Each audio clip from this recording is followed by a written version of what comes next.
Bienvenue dans cette nouvelle vidéo dans laquelle je vais vous montrer comment vous allez pouvoir générer de belles images avec stable diffusion assez facilement sans perdre de temps à écrire des prompts trop longs. Alors pour cet exemple, j'ai écrit juste un vampire et j'ai généré deux images que vous pouvez voir ici. Donc simplement avec ce mot-clé là, j'ai de belles images. Alors si vous voulez, je peux refaire un test en live devant vous. Je clique sur Generate, puisque celles-ci je les ai générées juste avant. Et vous allez voir que le résultat sera tout aussi concluant avec simplement un seul mot-clé. Donc pas besoin de faire un prompt trop complexe. Et comme vous pouvez le voir, ça a marché. Alors comment est-ce que ça fonctionne? En fait, j'utilise le système de style de Stable Diffusion. En gros, les styles, ce sont des prompts que vous avez pré-enregistrés. Et vous avez la possibilité de sélectionner un prompt. Par exemple, si je prends un monstre fait de rouages, je vais générer, et là mon vampire sera fait de rouages en métal, et je vais avoir un style complètement différent, comme vous pouvez le constater. Donc là on a de superbes images rapidement, sans avoir besoin d'écrire des prompts. Alors comment ça fonctionne? Soit vous savez l'utiliser, vous avez déjà créé vos propres styles, soit vous ne voulez pas vous prendre la tête, et c'est là qu'entre en jeu ce que je vais vous présenter ici. Donc il s'agit d'une page sur Stable Diffusion France, je vous partagerai le lien, et sur cette page, vous allez pouvoir retrouver un tableau de style. Et ça, c'est un tableau que j'ai créé en collaboration avec des internautes qui font partie du groupe Facebook.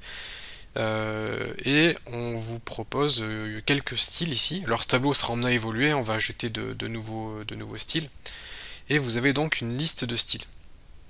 Donc c'est un tableau que vous pouvez ajuster, on peut trier les colonnes par prompt, par nom, on peut ajouter on peut afficher un certain nombre d'éléments, on peut rechercher ici. Vous pouvez naviguer d'une page à l'autre, bref c'est un tableau classique. Et vous avez la possibilité de sélectionner quelques lignes en cliquant dessus. Et une fois que vous avez sélectionné des styles qui vous intéressent, vous pouvez cliquer sur le bouton exporter la sélection. Si vous voulez exporter l'intégralité des styles, vous pouvez simplement cliquer sur exporter tout et ça va vous exporter un fichier CSV ici avec l'ensemble des styles.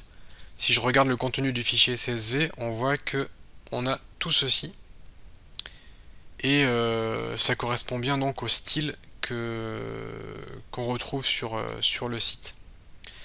Donc une fois que vous avez ce fichier, qu'est-ce que vous voulez faire? Vous voulez les intégrer à Stable Diffusion de façon à pouvoir les utiliser en passant par ce raccourci.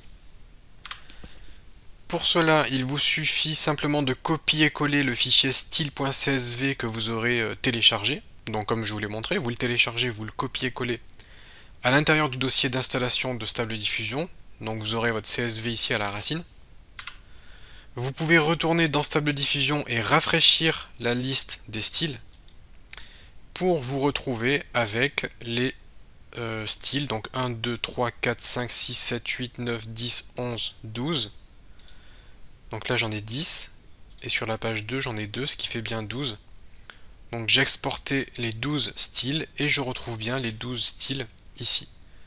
Je peux maintenant sélectionner un style, par exemple poster, pour générer une sorte d'affiche de film. Je clique sur Generate, donc là j'ai marqué Vampire, dans un style un peu poster vintage. Et là, ça ferait bien l'affaire pour un film manga ou film d'animation. Alors on peut mettre par exemple Kawaii, si on veut vraiment un vampire très très mignon. On clique sur Generate, on va regarder ce que ça donne. Et le résultat devrait être tout aussi concluant. Donc voilà pour cette nouvelle page. Alors c'est une page que je viens d'ajouter à l'instant sur le site, hein. C'est un nouveau service proposé. Pour l'instant c'est encore en phase de test, mais vous voyez que c'est assez simple d'utilisation. Ça vous permet d'avoir pas mal de styles directement sous la main, et vous pouvez générer ce que vous voulez très rapidement sans avoir à écrire vos prompts. Alors évidemment vous pouvez détailler, hein. Vous pouvez marquer cat girl with blue hair, et ça marche également très bien si vous donnez plus de détails et que vous décrivez un sujet avec quelques mots-clés. ça va très très bien marcher. Donc voilà pour le résultat. Voilà pour ce que j'avais à vous dire. Je vous invite donc à télécharger les styles qui vous intéressent. Et évidemment, si vous avez déjà auparavant travaillé avec des styles, vous allez écraser votre fichier CSV. Donc n'hésitez pas à faire un backup, vous faites une copie de votre fichier CSV, de façon à ne pas perdre vos propres styles. Et vous pouvez utiliser donc le fichier CSV que vous aurez téléchargé en remplacement, et jouer avec ces différents fichiers CSV pour avoir sous la main des styles qui vous intéressent à un moment donné, et vous pourrez rafraîchir la liste en cliquant sur cette icône là si jamais vous décidez de revenir sur votre ancien fichier CSV de style.